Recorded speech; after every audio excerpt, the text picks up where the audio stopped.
Hi, welcome to the Witch in the Woods, and today I thought we would talk about some witchy hacks for autumn.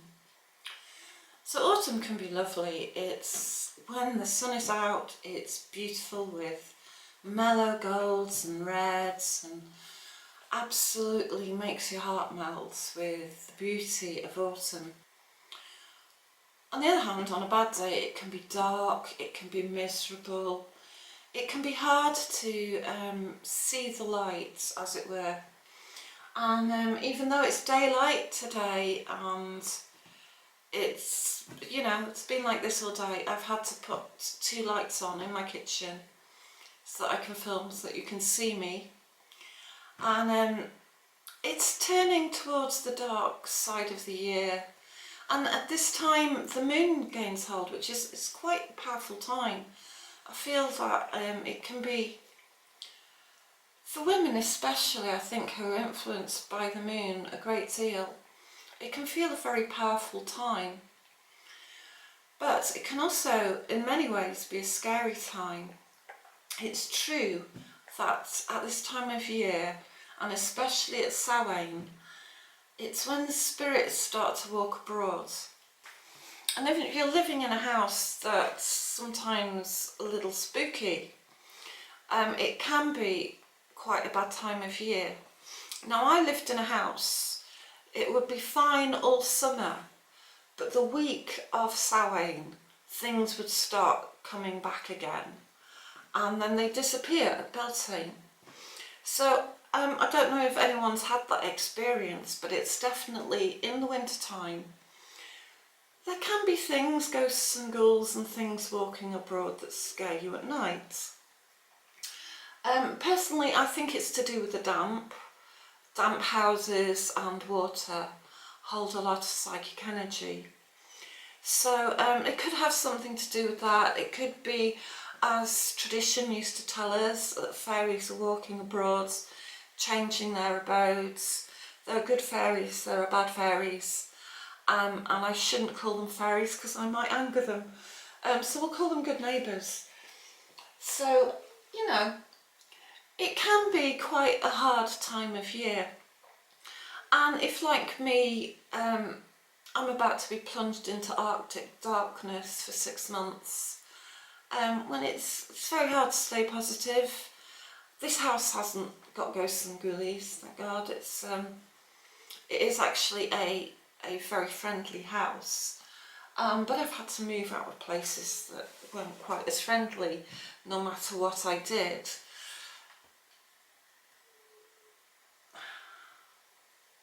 I asked you to behave. We're filming this with Archie because it's just easier. So Archie will be sitting on my knee, shedding ginger fur on me. He's one of my ginger cats. I've got 3. This one's Archie. I don't know if you've met before. Okay, so I thought for some witchy hacks for autumn, it would be nice to work with what's natural and what's around us at this time of year. So it's got to be said, autumn is a very magical time of year. It's as the flowers have died off and begin to fade away, actually it's the berries and the dying leaves and the mushrooms that add colour.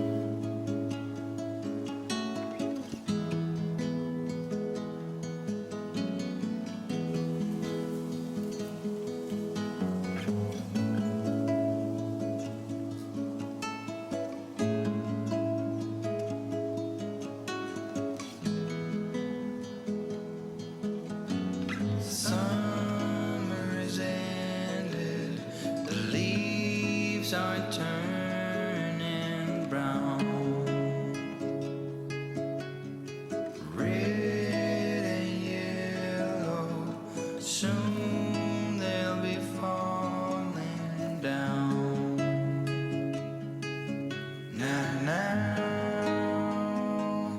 I'm not ready, not just yet. I'm not ready for autumn. Autumn Autumn comes too soon.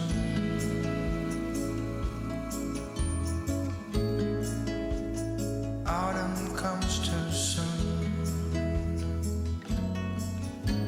The light that flickers will blow away the sight, and all that blossomed will wither away and die. Not now,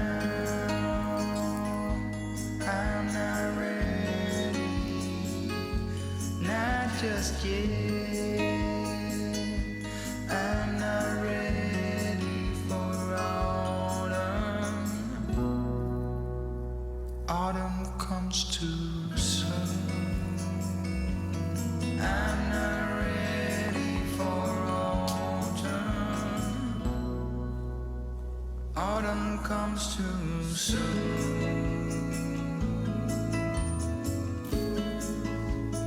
Autumn comes too soon.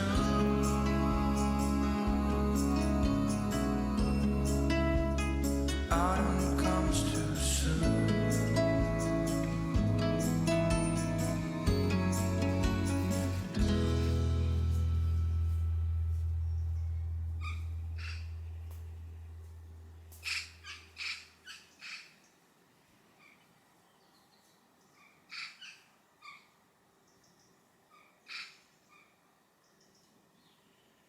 But very soon it will all start to fade, and so working with the plants that are available this time of year.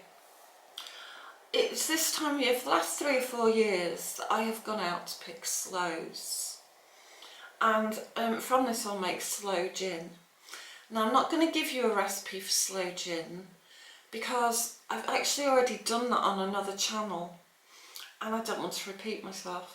So I might leave a link in the description below to a video that I made on another channel that describes how to make Sloe Gin, or if you follow the link here, I've made some raspberry and cherry gin liqueur and it's the same recipe.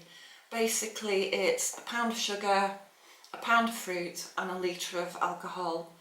Leave it for 12 weeks.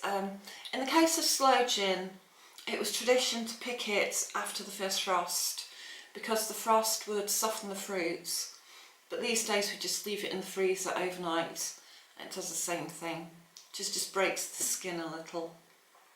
So another thing about sloes is it's traditional to the British Isles. I'm not sure they grow anywhere else, so I'm not just going to talk about the sloe and the blackthorn, but I'm going to use it as an example of how you can use what's living around you and its magical properties, which tend to give you what you need at the right time of year.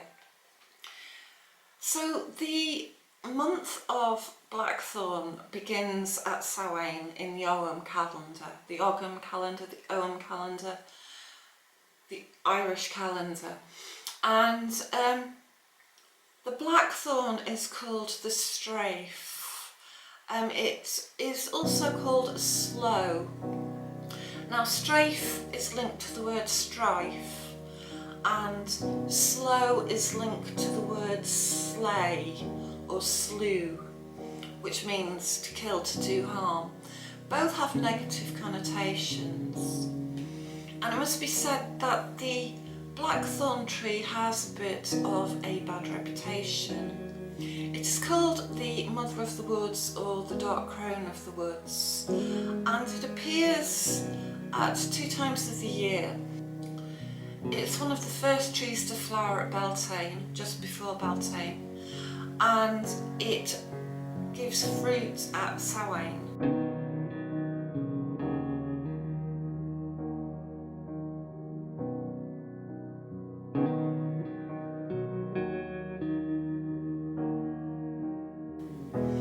And so it is linked traditionally to these 2 times of the year.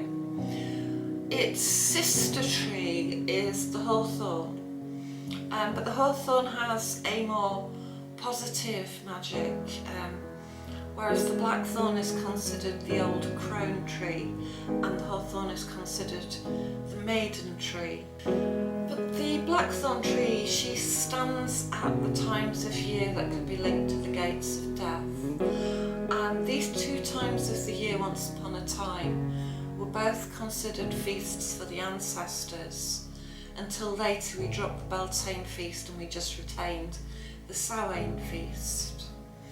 But Blackthorn stands at the gates of death and makes us face our shadow, which is not always a very easy thing to do. And it could be considered to have a bad reputation because it was renowned for being a tree that could hex and curse someone.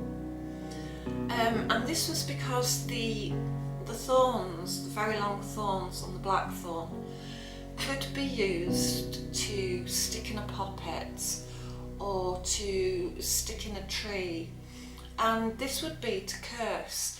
But you could also curse an illness, you could curse a blight, but this is why it has a bad reputation. But you can use it a little more benignly than this. You could write down a person's name or a problem's name on a piece of paper, roll it around a blackthorn spike and stick it into the ground, and it would take the illness away, it would take the negativity away.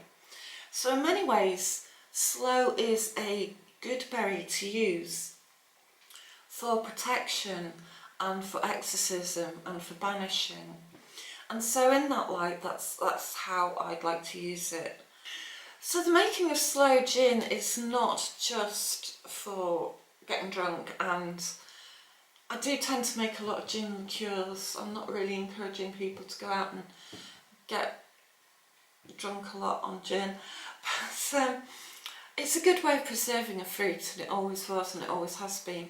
And it's more to do with the medicinal cure. So the sloe is a very good fruit to take at this time of year, and you'll find that nature very often gives you remedies at the right time of year when you need them. There aren't that many berries on the trees at the moment. There's the hawthorn and there's the sloe fruit, and maybe in your part of the world you have a similar kind of fruit. But it's full of flavonoids, it's full of phenols. It's very good to act on the lungs and for coughs. It helps with breathing. And so people would make it this time of year to take it at Christmas, traditionally 12 weeks ahead, 12 weeks after they've made it, to stave off colds and flus that time of year. It's very good for treating gout and rheumatism. It'll detoxify the bloods. It has an action that does not allow cancer cells to live.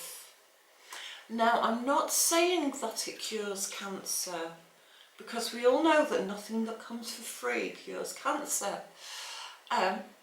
But it's also been scientifically researched to actually have a beneficial effect. And also it will remove kidney stones. So it has very many medicinal benefits, and cannot really be seen as a malignant fruit in the light of that. However, do not take it while breastfeeding, do not take it while lactating, and do not take it in prolonged use, because it can cause respiratory failure.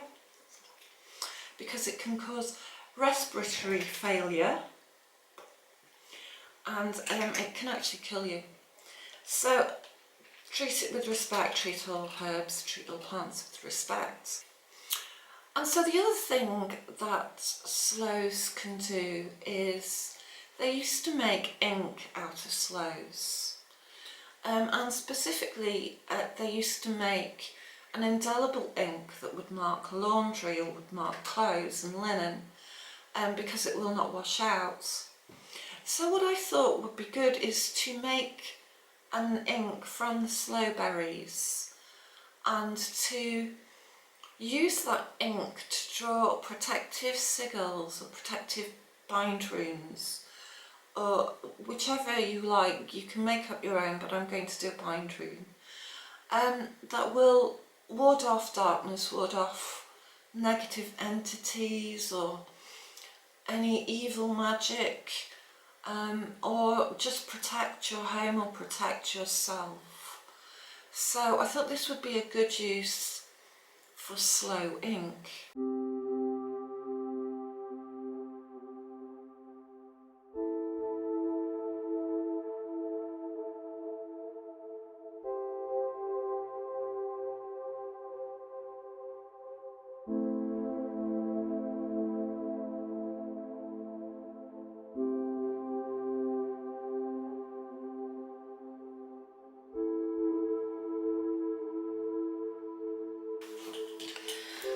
So I made some ink, which is by thickening up some sloe berries.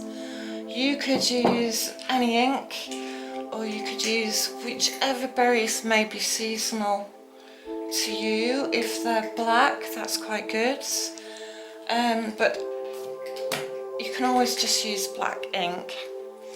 And I wanted to paint some protective sigils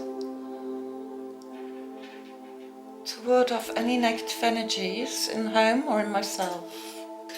So the first symbol I'm going to draw is a symbol for protection, and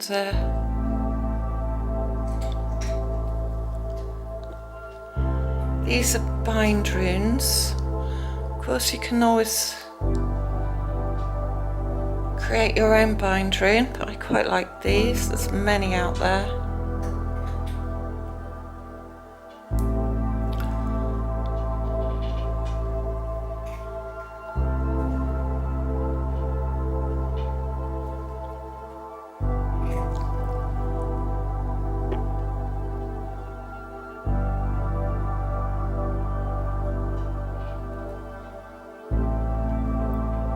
And I'm just painting this on watercolour paper just to make it a little bit thicker.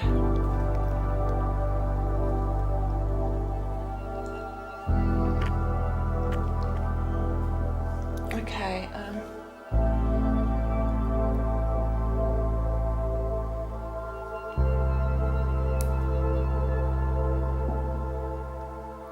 as you paint them, think of symbolically you are sending away from your centre, from your own being, with thorns if necessary, anything that intends to harm you, anything that is negative.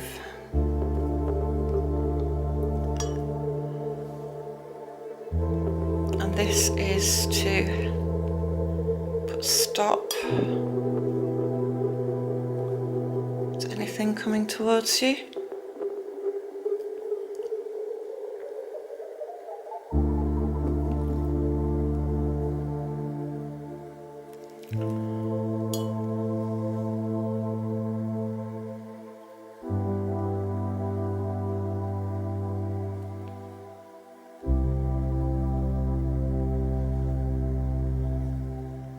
That's the first symbol, quite dark.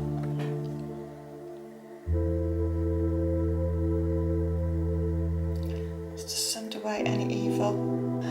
And that's a symbol of protection.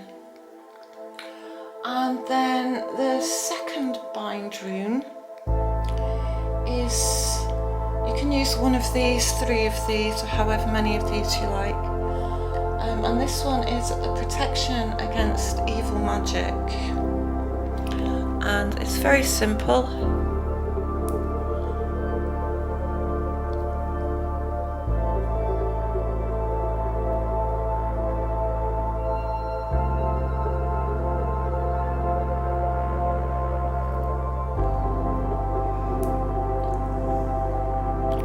Yeah, again, this one utilises So this will protect you against evil magic. And of course the most common rune for protection is Algis, which you may know, worthy.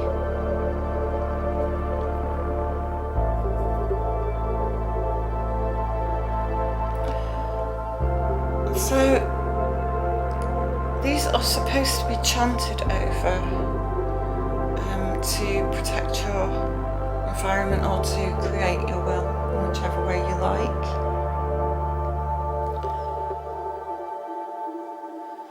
So there you go, we'll let those dry and then place them either on your person or in your home, over your front door. You could paint them on clothes, paint them on little pouches, whichever way you like. So I thought that's a good use for sloe ink. And so the third witchy hack for autumn was, I thought, to bring some of the beauty of the leaves and the berries inside your home to make a wreath. And I was actually inspired while taking my walk the other day by some berries that I saw that are absolutely beautiful. So bright red and so vibrant. And it was the way that they were bound on the trees, around the trees and around the vines that made me think, yeah, this is perfect to just do this right here, right now, without too much elaboration, and pick up whatever I could find. So I found some long vines of ivy, and I found some beautiful berries with long vines that had dried leaves on them. And I thought, well, I'll make a wreath out of this, and then I can bring it into my house and it can bring protection. In tradition, anything that binds will stop and trap evil spirits. So it's the intention that you work it with. So with twisting and binding some ivy and some berries together, I'm not only creating a beautiful wreath, but I'm bringing in protection into my home for the autumn and for the winter.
and as you can see, I think it looks rather good. I would hang it on my door, which is another tradition. Hang it on your door to face outwards to stop any negativity entering. But I'm hanging it inside my house because we have plastic doors these days. And it's very, very pretty. I really like that. And it took 5 minutes to bake. So that's my final witchy hack for September and October leading up to Samhain and autumn. So I hope you enjoyed that. If you've got any comments, any witchy hacks of your own, please let us know. If you enjoyed that, please like and subscribe. Thank you for commenting. Thank you for watching to the end if you did. And I hope to speak to you all again soon. Bye. Thanks.